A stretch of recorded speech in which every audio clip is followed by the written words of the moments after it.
बच्चों, आजकल मैं आपको बारह खड़ी का मतलब हो रहा है कि कॉन्सोनेंट विद वॉवल साइन, मतलब कि जो हमें स्वर की मात्राएं व्यंजनों के साथ लगानी हैं उनको हम पढ़ना और लिखना सीख रहे हैं।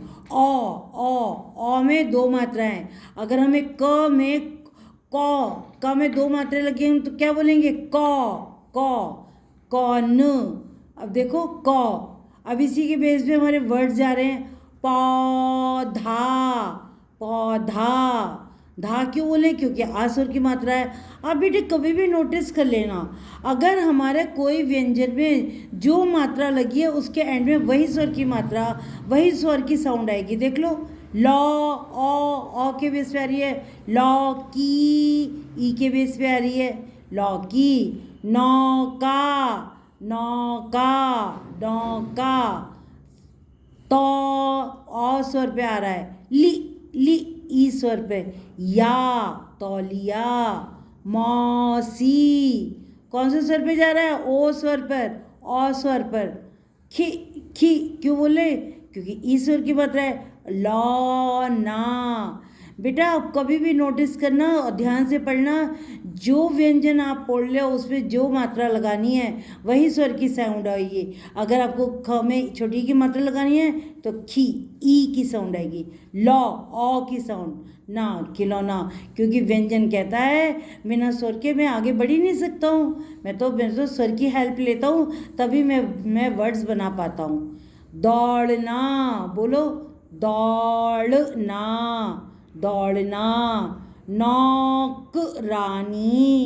नौकरानी। देखो स्वरों के बेस पे ही मात्राएं लगी हैं और वैसी ही साउंड आ रही है। अब आ जाओ अंग से अंगूर।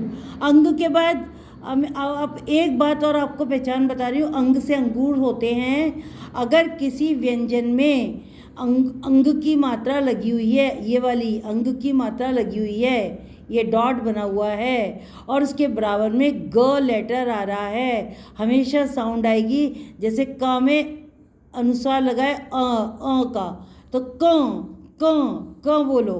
अगर देखो अभी मैंने ऊपर गा नहीं लगाया, अब बोलो अंग, अब ऊपर कंग, अगर गा लगा होता तो कंग हो जाता। बोलो अंग। रंग, किसी भी व्यंजन में ऊपर बिंदु लगी है, एक तो वो अंग की मात्रा है और उसके बराबर में ग बना हुआ है, लेटर गा, तो ऐसे बोला जाएगा रंग। भंग, अगर हमें अंग से अंगूर की मात्रा लगानी है तो हमारे उसके बराबर में ग आया है तो साउंड आएगी भंग। अब बोलो, तुम बोलो बच्चों, खुद बोलो। अंगूर, वेरी गुड। बोलो लंगूर, वेरी गुड। अब देखो 10 स्वर में बिंदी लगी है, उसके बराबर ग है तो कैसे बोलोगे? दंग। प ता के ऊपर अनुसार डॉट अंग की बिंदी लगी है, फिर नेक्स्ट ग है तो बोलो पतंग। अब देखो क पे हमारे अंग की बिंदी लगी है, फिर ग है तो बोलो कंगना। अब समझ गए आप? अंग के स्वर पर अगर हमारे ऊपर किसी व्यंजन में बिंदु लगी है और बराबर में ग लेटर आया है तो अंग, रंग, भंग, अंगूर, लंगूर, दंग, पतंग, कंगना, ऐसी साउंड आएगी। नेक्स्ट आ जाओ, कह। अब बेटे आपको पता है एक बात, खाली बोलते हो ना, के बाद विसर्ग लगा हुआ है, ऐसे विसर्ग भी बोलते हैं बेटा, 2 डॉट बने हुए हैं, इसके एंड में इस विसर्ग का साउंड आएगी इस विसर्ग के कहीं भी ये डॉट बने होंगे, अगर किसी व्यंजन के हो की साउंड आएगी तो उसमें 2 डॉट बनेंगे। देखो जैसे कह। अब बोलो अतः, मतलब ता में 2 विसर्ग लगे तो अतः बोलो।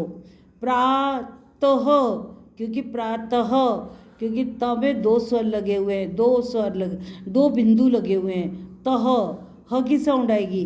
प्रातः।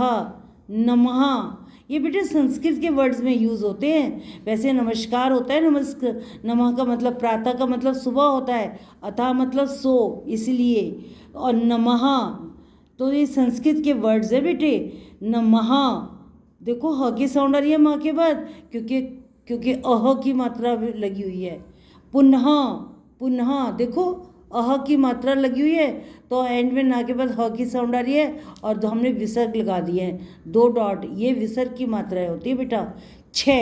छः बेटा हम ऐसे भी लग सकते हैं, क्योंकि अगर हमारे 2 बिंदु लगे हैं तो अह के बेस पर 6, और बेटा हम 6 ऐसे भी लिख सकते हैं। नंबर 6 को हम 6 ऐसे भी लिख सकते हैं और 6 में 2 विसर्ग लगा के भी लिख सकते हैं। मैम आपकी कभी भी इनकरेक्ट नहीं करेगी आपका।